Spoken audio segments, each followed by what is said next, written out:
कोई नहीं कर सकता। ना कोई सत्संग सुन सकता है, ना कोई भजन कर सकता है।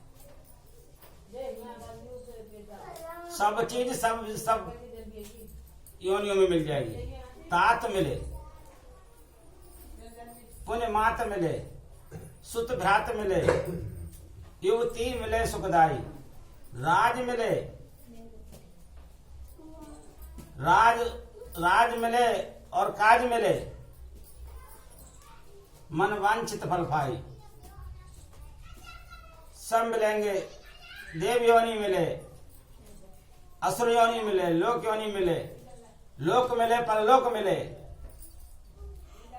वैकुंठ मिले, प्रभु गुण गाई। लेकिन सुंदर कहें संत समागम है दुर्लभ भाई। सबसे बड़ा यदि कुछ दुर्लभ दुनिया में दुर्लभ है, जो हम संतों की वाणी अभी गोस्वामी तुलसीदास की हुई थी, अभी सुंदरदास की वाणी बोली। सुंदरदास जी महाराज राजस्थान में हुए थे, खंडेलवाल वैश्य परिवार था जिन्होंने इसमें जन्म लिया। तो वो कहते थे हर जिस कौम में जाओगे, जिस वंश में जाओगे, जिस जाति में जाओगे, जिस योनि में जाओगे, जब मान लो किसी गाय से पैदा हुए बछड़ा बन गया तो उसका दूसरा बछड़ा होगा, तो भाई भी मिल जाएगा। तात मिले, पुण्य मात मिले, सुत भ्रात मिले, सब कुछ मिल जाएगा। युवती मिले, परम सुखदाई, सब चीज मिलेगी, हर योनि में मिलेगी। लेकिन संत समागम हरि कथा बिरला जग में दोए, सुत दारा और लक्ष्मी पापी घर भी हुए। भगवान की कथाएं सत्संग श्रवण करने के लिए केवल मनुष्य योनि में ही मिलेगा। कोई भी योनि ऐसी नहीं बनाई जिस योनि में तुम भगवान की कथा सुन सको। कोई भी ऐसी योनि नहीं बनाई जिस योनि में तुम दान कर सको। कोई भी ऐसी योनि नहीं बनाई जिस योनि में तुम भजन कर सको। अब आप जीवन भर कमाते रहे और पैसे के लिए ढूंढते रहे।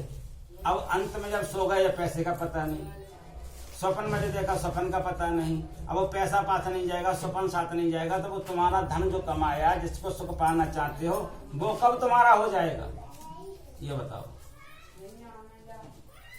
इसीलिए ये अध्याय बिना कैसे उस बच्चे ने प्रारंभ किया। मैंने कहा कर ही दिया तो शुरू से कर। जब शुरू से कुछ मिलेगा तभी तो लास्ट में समझ में उसका आएगा। तो जब हमें अपना कुछ मार्ग पता नहीं चलेगा, इस मनुष्य योनि को हमने पा लिया और ये मनुष्य हमसे योनि छूट गई। मान लो हमसे मनुष्य योनि हर आदमी की छूट गई, चाहे बूढ़ा हो जवान हो। जैसे मान लो टिकट घर पर कोई जाता है टिकट खरीदने के लिए, तो बच्चा लाइन में लगा हो तो बच्चों को टिकट दो, ये कहता है कि नहीं दूंगा, नहीं कहता है, ये कहता है दूंगा। अब बूढ़ा आ जाता है तो उसको भी कहूंगा दूंगा, जवान आता है उसको भी दूंगा। ऐसे ही परमात्मा के यहाँ पे हम लोगों के टिकट जमा है, रसीद है। जिसकी रसीद हाथ में आ गई तो परमात्मा ये नहीं देख रहा है कि बुढ़ा है, परमात्मा ये नहीं देख रहा है कि बच्चा है, परमात्मा ये नहीं देख रहा है कि जवान है भाई अभी इसके छोटे छोटे बच्चे, इस पर दया करो। वहां कोई दया का खेल नहीं है।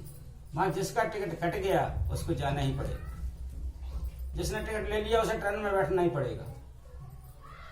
और सबको ही बैठना है। जो आया है वो जाएगा, राजा रंग फकीर। कोई सिंहासन चढ़ चला, कोई बंधा जाए जंजीर। लेकिन हमें जाना कहाँ है, हमको रहना कहाँ है, हमारा स्थान कहाँ है जहाँ हम रहें। तभी तो हमको स्थान मिल जाएगा जब इस चीज को जान जाएंगे। ये सत्संग क्या है? हमारे को अपने को जनाने का नाम सत्संग है। हमारे अपने अंदर के दुष्कर्मों को छुड़ाने का नाम सत्संग है। सत्य का संग हम करें। सत्य कौन है? ईश्वर है। ईश्वर का संग करें। सत्संग किसका कहते हैं? भगवान राम के, भगवान विष्णु के पास में एक बार नारद जी गए हुए थे। नारद जी कहने लगे, प्रभु जब मैं आपके दरबार में आता हूं, माता लक्ष्मी दिखलाई देती है और आपका पता ही नहीं चलता, आप कहां चले जाती हैं? विष्णु पुराण में लिखा हुआ, भगवान ने कहा, ना हम बसाम बैकुंठे, मैं बैकुंठ में वास नहीं करता। महाराज फिर कहां वास करते? मद भक्ता यत गायन्ति तत्तिष्ठाम नारदा। न योगेन हृदय च, न मैं योगियों के हृदय में रहता हूं। योगी जैसे कपड़े पहन लिए, दाढ़ी रखा ली, महात्मा बन करके, दो प्रकार के महात्मा होते हैं, एक उद्देश्य से और एक भेष से। भेष से जो होते हैं उन्हें आश्रम में सब सुविधाएं चाहिए। उद्देश्य जो होते हैं उन्हें केवल परमात्मा का नाम चाहिए। तो उद्देश्य वाले महात्मा का कोई भेष नहीं होता है, वो किसी भी भेष में संत कहला सकता है। पैंट शर्ट में होगा तो भी संत है, धोती कुर्ते में होगा तो भी संत है, और भेष में होगा तो भी संत है। भेष कैसा भी हो, पर जिसके ऊंचे ख्याल हैं, दिन बाहर से दिखे पर अंदर से माला माल है। कोई कहता भिक्ष है, कोई कहे कंगाल है, लेकिन गुदरी पहने हुए वो गुदरी के लाल है। किसी भी वेश में हो संत हो सकता है। संत महापुरुष की शरण में जाकर के, सदगुरु महर्षि में परमहंस महाराज की शरण में जाकर के, या स्वामी व्यासानंद जी महाराज की शरण में जाकर के सच्चा ज्ञान प्राप्त कर ले, और उस ज्ञान को प्राप्त करके उनके बताए हुए आचरण को करे, और अंदर में उस नाम का स्मरण करे। तो पहले में तो हम अंदर में हैं, हम अंदर में नहीं होते। तो ये शरीर हो, अगर हम होते तो शरीर से एक दिन आत्मा निकलती है, तब आंख भी रह जाती है, लेकिन आंख देख नहीं पाती। कान भी उस समय में होता है, लेकिन कान सुन नहीं पाता। मुंह भी होता है, लेकिन मुंह बोल नहीं पाता है। पैर भी होता है, चल नहीं पाता है। हाथ भी होता है, उठ नहीं सकता है। तो हम शरीर नहीं, इसका मतलब शरीर की अंदर रहने वाले आत्मा हैं। और आत्मा किसका अंश है? रामायण में लिखा हुआ है, ईश्वर अंश जीवय विनाशी, चैतन्य मल सहज सुख राशि। हम बहुत सुखों के सागर हैं, हम अपने को भूल गए हैं, इसलिए हम दुख में पड़े हुए हैं। हमसे ज्यादा सुखी संसार में कोई देवता हो नहीं सकता, जिन देवताओं की हम पूजा करते। क्योंकि देवता कहते किसको? देने वाले के लिए। और इन देने वालों में सबसे बड़ा देवता होता है सदगुरु। और सदगुरु जो ऐसा देवता है कि जो ऐसा हमको दे देता है कि हमें इतना सुखी कर देता है कि अन्य देवता सब जो मानव योनि पाने को तरस रहे हैं, वो इतना हमें कभी नहीं दे सकते।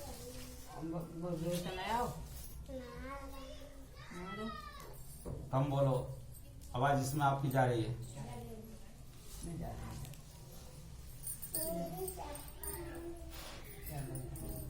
मानव शरीर पाकर के यदि हमने परमात्मा का भजन नहीं किया, मानव शरीर पाकर के यदि हमने अपना पता नहीं चलाया, बड़ा दुख भोगना पड़ेगा, बहुत कष्टों का सामना। 84 लाख योनियों में ऐसे भ्रमण करोगे, जितने वह जी की कीट पतंग योनि है, उसमें कोई भी न माँ साथ देने जाएगी, न पिता साथ देने जाएगा, न बेटा साथ देने जाएगा, न भाई साथ देने जाएगा। केवल वो कर्म उस समय में हम ही भोगेंगे। न हमारी पत्नी साथ देगी, न पति साथ देगा। इसलिए समय निकाल करके न हमारा धन साथ देगा, न मकान साथ देगा। मैं काम करता हूं, पंडिताई करता हूं, लेकिन पैसे के लिए कागज का टुकड़ा समझता हूं। मिल जाता है बच्चों के भाग्य से, तो उनका ही उनके भाग्य से काम हो रहा है। पहले तो मेरे पास कुछ भी नहीं था, आज भी मेरे पर कुछ भी नहीं। ये सब गुरु कृपा मानता हूं। तो जो भी हो रहा है बच्चों के भाग्य से हुआ है। मैंने जबरदस्ती किसी की जेब से कुछ नहीं कोशिश किया छीनने का। रोटी मिल रही है तो परमात्मा की, गुरु महाराज की कृपा है, और बच्चों का भाग्य अपना है, उनकी मेहनत अपने है। लेकिन ये मैंने देख लिया कि जब कुछ हमारे साथ नहीं जाएगा तो जाएगा क्या? आप भगवान शिव को अपना इष्ट मानते हैं, तो भगवान शिव की आप मूर्ति को कभी ध्यान से देखना। आप देखेंगे यूं करके बैठे हुए हैं, सम आसन आसीना, बिल्कुल सुंदर आसन पर आसीन है। सम कायो यथा सुखम, बिल्कुल सीधा शरीर है। मेरुदंड नाड़ी का जो रीढ़ होती है वो सीधी है पीछे की। हस्तापित आधा है, दोनों हाथ गोदी में रखे हुए हैं। स्वनासाग्रह कृत्य क्षणा, और दोनों आंखों के बीच में आज्ञा चक्र जगह जो होता है, यहाँ पर केंद्र बिंदु है। इस बिंदु को पाकर के जो इंसान सुखी होता है, उस बिंदु की तरफ वो देखती रहती है। अब हनुमान जी को हम अपना मानते हैं। हनुमान जी कहते हैं कि कहीं हनुमंत विपत तब होई जब तब सुमिरन भजन न हो। मैं आपको वो सत्संग सुना रहा हूँ, इसके सुनने मात्र से कोटि कोटि जन्म के पापों का अपने आप ही पर्दा, यानी अपने आप ही मिट जाएगा, पर्दा फास्ट हो जाएगा सदा सदा। सच्चा ज्ञान सुनाने वाला संत, अभी संत आपको बैठते हैं ना तो गाना गाने की लड़ी लगा देंगे और प्रवचन भी ऐसे करेंगे जो आधे किसी के पल्ले पड़े और आधे कुछ ना पड़े। हनुमान जी को हम मानते हैं तो हनुमान जी हमको भी संकेत दे रहे हैं। कहते हैं कहीं हनुमंत विपत तब होई जब तब सुमिरन भजन न होई।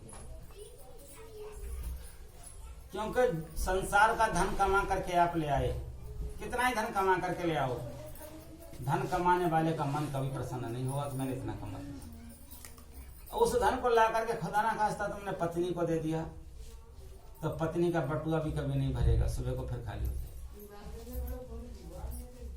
जितना धन कमाया ना तो तुम्हारी आत्मा खुश हुई, तुमने जिसको दिया ना उसका बटुआ कभी भरा। अब तुम बताओ फिर वो धन तुम्हारे पास कैसे साथ दे देगा, कैसे तुम्हें शांति दे देगा। अगर तुमने 10 मिनट ध्यान कर लिया, सम आसन आसीना, सुंदर आसन पर बैठ जाओ, दोनों हाथ गोदी में रख लो, जो हनुमान जी महाराज कह रहे हैं उनका कहना मानो। भगवान शिव ने पार्वती से कहा था, उमा कहूं मैं अनुभव अपना, बिन हर भजन जगत सब सपना। और भगवान शिव तो इतना भजन करते थे, बीते संवत श्रेष्ठ 87 लगी समाधि संभ अविनाशी, जागे उसती उमापति जागे, राम नाम तब सुमिरन लागे। 87 हजार वर्ष भगवान शिव ने बैठ करके भजन किया। भगवान राम लक्ष्मण से कह रहे हैं, देह धरे का ये फल भाई, भजिए राम सब काम बिहारी। वो भी राम की चर्चा कर रहे हैं कि उस भगवान के भजन को करो। हे लक्ष्मण भैया, ये मनुष्यवाणी मिल गई है हमको तो भजन नहीं छूटे। लेकिन क्या हिसाब है, खाए खुराका पैन पुसाका, जम का बकरा पलता है। जम बढ़ जाती तोड़े छाती, उससे क्यों नहीं डरता है। अब तो 4 पैसे जेब में हुए, चाहे कितना ही बड़ा भगवान का भक्त निकल के जा रहा हो, वो हमसे राम राम करे, हम बात करने लगे। एकदम खा पी के तबड़ा हष्टपुष्ट हो गया है, अच्छी पोशाक पहनने लगा। पहले अंडरवियर बनियान में काम चलता था, अब अच्छे कपड़ा मिल रहा है तो उसे अहंकार में निकला पड़ रहा है। भगवान के भक्तों को भूल गया। जब भक्तों को भूल गया तो भगवान उसको क्या जानेंगे। भगवान तो कहते हैं, जो मेरे दासों की सेवा करता है, जो मेरे भक्तों की सेवा करता है, जो मेरे भक्तों का सम्मान करता है, मैं उसका सम्मान करता हूं, दास आम दास। और भगवान ये भी कहते हैं, जो अपराध भगत कर कराई, जो अपराध मेरे भक्त के प्रति करता है, राम रोष पावत सुजर। यहाँ तो दुख के दुख में कोई रहने का ठिकाना नहीं रहा। अगर हम भक्त से अपराध हो जाएगा तो हमसे भगवान नाराज होंगे, भगवान नाराज होंगे फिर हमें दंड मिलेगा, फिर हम कहाँ रहें। शरीर से सुख रहते नहीं, 50 साल तक सुख भोग लो, फिर शरीर अपने आप ही रोगग्रस्त हो जाता है। हर सामने कोई ना कोई रोग खड़ा रहेगा लेके लाठी, इधर को निकलोगे तो पकड़ लेगा, इधर को निकलोगे तो पकड़ लेगा, आगे पीछे चारों तरफ तुम्हें रोग घेरा रहेगा, शांति नहीं मिलने देगा। अब तुमने क्या कमाई की जिससे तुम रोग को परास्त कर दो। कर्मों का फल सामने आ जाए। जो बच्चे पाले वो बच्चे भी दूध करा देने लगते हैं। अरे चुप रहो, तुम्हारी अकल हमने देख ली, तुमसे काम नहीं होने वाला। जिस पत्नी पर तुम विश्वास कहते बूढ़े है 60 साल के, जो ही ज्ञान ना कि हमें क्या बोलना क्या करना। जहां जाओगे अब कहाँ रहोगे। जिसके लिए तुमने सेवा में समय लगाया, यथार्थ बोल रहा हूँ, जिसकी तुमने सेवा में समय लगाया, जिसके लिए तुमने सब कुछ त्यागा, वहां भी तुम्हारा स्थान डिगमगा गया। अब कहाँ रहोगे। अब आएगा जमदूत, उसकी मुदगर में बड़ा दम होता है। जब वो सामने आकर के खड़ा होता है, सामने आते ही आंखें तिलमिला जाती है, आंखों की आंसू धारा अपने आप चलने लगती है। तुम रो या मत रो, आंसू निकलने लगते हैं। उस समय तक सुनाई देती है तो जुबान अपने आप लड़खड़ाने लगती है, पैरों की सड़कन शुरू हो जाती है, गर्दन टूटने लगती है, हाथ पैर शिथिल होने लगते हैं, घर वाले फिर पूछने लगते हैं, अरे कैसी तबीयत है, ठीक हो, कुछ खाओगे। ये कौन खड़े हैं तुम्हारे सामने। सिर्फ तो हालात के जानते हैं लेकिन जुबान चल नहीं पाती। जम की शकल देखते ही आदमी डर जाता है। आएगा नोटिस जमानत न होगी, पलड़े में तेरे अमानत न होगी। पहले जम की अदालत में जब तुम चढ़ोगे पूछेंगे हाकिम फिर क्या कहोगे, करने का फल वहां भरना पड़ेगा, रेमन मुसाफिर चलना पड़ेगा, काया कुटी घर खाली करना पड़ेगा। किराए के क्वार्टर को क्या तू संभाले, बड़े साबुन से मलमल करके नहाती हूँ, फंसी निकल आई है मैं हमारे शरीर पर। तो हमारे बच्चे ने 120 रुपए का पाउडर ला कर दिया, बोले पापा लगाओ खत्म हो जाएगी, वो लगाया खत्म हो गई। मैं अपने अंदर में बड़ा हंस रहा था, मैंने आज फंसी निकल रही, सबको दर्द हो रहा है और एक दिन पूरा फंसा बंद करके उसको जला करके राख कर दिया जाएगा, एक दिन ऐसा होगा तो कोई नहीं चलेगा, मुझे अभी दर्द हो रहा है। तब लोग बड़े जोर से फूल फेंकेंगे, कभी पुष्प फेंकेंगे, कहीं कम कहेंगे राम राम सत्य, कहाँ तक कहेंगे मरघट तक, लौट के आएंगे तो सबसे बड़ा सत्य झूठ बोलना सत्य हो जाएगा, राम राम सत्य भी नहीं रहेगा। लोग पूछते भैया राम राम सत्य कहते हैं और ये फूल क्यों फेंकते हैं, मैंने फूल तो ज्यादा फेंकते हैं जो फूलो फलो जा रहा हो, हम सदा फूले फले रहे। और मखाने किस लिए फेंकते हैं कि मखाने इसलिए फेंकते हैं कि जैसा जो फूलो जा रहा हो मटका की तरह, ऐसे हम फूले मटका की तरह बने रहे गोल गोल। और भैया ये पैसा काय को फेंकते हैं, और नहीं पैसा जाकर फेंकते हैं रात के 10-10, 11-11 बजे तक बड़ी मेहनत करी, दुकान पे बैठे हम मजदूरी करी, हम कुछ करो, हम झूठ बोले, हम सांच बोले, हाय पैसा कहीं फिर चलाएं कुछ करो। अब वो पैसा सीना पर मारते, पहले उठाते बाप में दमे तो ले उठा, ये मारते पहले के सीना को, वही वाला मारती है जो पैदा करती है, और पैसा भी साथ नहीं रहा। बड़े दुख की बात है, देखिए कैसा खेल खेल रहा है संसार, लेकिन हमको अपना कोई पता ही नहीं, फिर भी हम बड़े खुश हैं। एक आदमी भगवान विष्णु बैठे हुए थे एक बार बैकुंठ में, और भगवान विष्णु ने कहा, भगवान विष्णु के पास में नारद जी पहुंच के नारद जी ने कहा बेटा ठीक है सब संसार में, बोले महाराज आप अकेले रहते आप संसार में, देखो कैसी हाया मच रही है। बोले कहा हाया मच रही है, क्या तेरे की मैं तेरे की, पता ना क्या क्या है, नए नए मेरे आइटम हुए, भाई भाई से लड़ रहा है, माँ बेटे से लड़ रही है, पत्नी से लड़ रहे हैं, एक दूसरे पर भरोसा नहीं रहा, एक आध को तो बुला लो शांति मिल जाएगी अभी।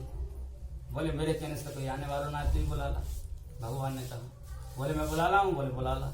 आ करके उन्होंने घर घर तमा अलग जगह है, बोले चलो भगवान विष्णु बुला रहे हैं। बोले अभी ना जाएंगे, बाल करूँ क्या करके जाएंगे, एक लालच तिलक लगाए बैठो करो। बोले तुम तो चलो महाराज, तुम तो बड़े भक्त लग रहे। बोले ना चलते तो महाराज पर अभी हम भी ना जाएंगे, बच्चों की शादी करके जाएंगे। अच्छे चलो शादी हो जाएगी, साल भर के अंदर शादी हो गई, अब चलो। अरे महाराज ने बच्चों के लिए अच्छा खासा मकान बना दे तब जाएंगे, अच्छा खासा मकान बनेगा, अब चलो। बोले वहाँ टेल फेल लगवा दें तब चलियो, अब टेल फेल लग गई। बोले अब चलो, बोले अब नाती फाती को तो मैं देखने एक आध को जैसे तरन हो वो, चलो साल भर में नाती हो जाएगा, नाती है। बोले अब चलो महाराज, तो बोले कि जो बताओ तुम मेरे पीछे क्यों पड़ेगा, दुनिया में और कोई ना रहो। बोले जितनी मुश्किल से तुम्हारे पास चक्कर लगाए हैं, तुमने कुत्ता की तरह मेरी चक्कर लगवाई, अब तुम्हारा 2.5 दिन लगोगे। बोले 2.5 दिन तो बहुत है, पालकन को हिसाब समझा देंगे, फलाने वाले से इतने लेने, वहां से इतने लेने, वहां को इतने देने। बोले तुमने कुत्ता की तरह में चक्कर लगाए, कुत्ता बनना पड़ेगा। बोले कोई बात नहीं, जो हुई देख लीजिए, अभी तो 2.5 दिन है, कर लेंगे भजन। और 2.5 दिन वो भजन ना भाई, अगर मौत हो गई। अब वो नारद जी का श्राप, संत की वाणी खाली तो जा नहीं सकती, उस श्राप के बस कुत्ता बनना पड़ा। अब कुत्ता बन करके क्या हुआ, उसी घर में आ गया। एक उसके माथे पर तिलक था सफेद चंदन जैसा, और उन घर वालों ने कहा ये कुत्ता तो बढ़िया है, इसको पाल लो। शास्त्र कहता है कि गाय को दरवाजे से बाहर नहीं जाना चाहिए और कुत्ते को दरवाजे से भीतर नहीं आना चाहिए, ये चांडाली वाली का जन्म बतलाया गया है। लेकिन उन्होंने कुत्ता ही पाल लिया। अब कुत्ता पाल लिया, उसके नाती की बहू आई, अब वो वहां से भैंस मिली, दूध देती थी अच्छी खासी। अब कुत्ता के करे भैंस सबरे दूध मार रहे हैं, मेरे जो घर में सब कुछ मेरे कोई ना पूछ रहा, अन्य योनि का ज्ञान होता है। कुत्ता बोलो आज कछू है, सबसे पहले दूध पहले मैं पीऊंगा। तो जैसे उन्होंने काढ़े का दूध रखो जा करके वहां बोल दो, पीने लगे। बहू को बड़ी गुस्से आई, उन्हें जाने तो सबर दूध कुत्ता नाश करता, लेकर डंडा ऐसे मारो कमर पर, आधो घड़ी तोड़ दो। अब नारद जी वहां निकल के जा रहे, बोले अब तो ठीक हो। बोले कोई बात ना, अपने नहीं तो मारो, अपने न मारो कब गिरना न मारो। बोले अब तुम्हारी नीति ना भरी, बड़ी दुर्दशा हो। वो कुत्ता मर गया, मरने के बाद में माया के चक्कर में था, उसे अपना सब दिखाई दे रहा था। संसार में धनानि भूमि, धन का रहता है भूमि पर, इससे कोई आकाश मार्ग को ले नहीं जा सका। और उस धन में, ये माया में सब क्या है, पुत्र पत्नी बेटा नाती धन मकान सब शरीर, ये सब माया है। और इस माया में अपनापन जोड़ करके रख लिया तो क्या बनेगा, वो सर्प बन गया। अब उसके नत बहू आई, अब आई हमें वो सर्प बन करके पहुंच गया। तो एक वो पड़ी थी पटिया, उसके नीचे बैठा था। बोले बहू तो देखना कैसे रंग की है, मैंने देखी ना। जैसे मैंने मुंह निकालो वो पटिया के नीचे से, बोलने गई बहू ने कहा सांप सांप सांप सांप, सो लेक डंडा सब भेरे सब वहां को चल दो, सब मुंह पर चौपड़ करता हो। अब तो बड़ी दुर्दशा हुई। अब बताओ कहाँ रहने को ठिकाना लो। कुत्ता योनि नहीं पिटे, मनुष्य योनि में भी बर्बादी, और सर्प योनि में भी मुंह को चलेगा रख दो। अब कौन सी योनि में जाओगे? आखिर उसे 84 लाख योनियां भोगना ही पड़ा। संत की बात को जो ठुकलाता है, शास्त्र की बात को जो ठुकलाता है, वेद की बात को जो ठुकलाता है, वो आदमी संसार में कहीं भी सुखी नहीं रहता। तो संत क्या बताते हैं रहने का मार्ग? कौन सा मार्ग रहने का? यहाँ भी सुखी रहो और वहां पहुंचो तो वहां भी सुखी रहो। यमराज तुम्हारे पास नहीं आए, जब आए तो धर्मराज आए, और मिले तो सिंहासन सोने का मिले, कभी भी हाथ में जंजीर पकड़ के नहीं जाना पड़े। लेकिन वो कब मिलेगा? इसी शरीर में मिलेगा, इस शरीर के रहते हुए मिलेगा।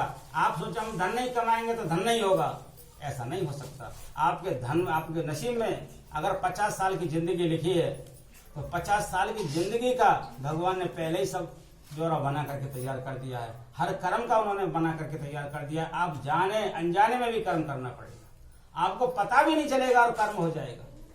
जो नसीब में कर्म लिखा है वो भोगना भी पड़ेगा करके।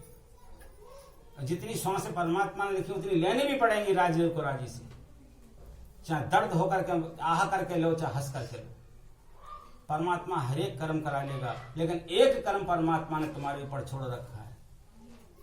बेटा तेरे हाथ में लड्डू है, इसको तू खा ले या फेंक दे। ये मनुष्य शरीर का एक लड्डू है, लेकिन इस शरीर को पा करके इसका महत्वाकांक्षा जिसने नहीं समझा, वो न इस लोक सुखी न परलोक सुखी, दोनों लोकों में उसको दुख मिलेगा। जो भजन नहीं करेगा, आज के जमाने में आप देखिएगा माताएं बहनों को मुंह फाड़ के सोती हैं 8 बजे तक। ब्रह्म से मिलने को चली है, नींद आ रही है 8 बजे तक। 4 बजे ब्रह्म मुहूर्त में उठना चाहिए पानी पीने के लिए, शौच करने के लिए, कुल्ला करने के लिए, अपने भजन करने के लिए। 5-4 बजे उठ जाना चाहिए चारपाई से हर कीमत पर, और 5:30 बजे तक घर में झाड़ू बुहारू सब हो जाना चाहिए। अगर तुम्हें सोना दिन में सो लो जितना मर्जी है, लेकिन ब्रह्म मुहूर्त में उठ करके कम से कम 1 घंटा तो ध्यान कर दो। ब्रह्म से मिलने के लिए ब्रह्म मुहूर्त बनाइए। आप देखते हैं उस समय में कुत्ता भी नहीं भौंकता है। आप 4 बजे घर से निकलेंगे, कहीं भी निकल जाओ किसी भी गली में, न चोर का डर न कुत्ते का डर, कोई भी नहीं बोले।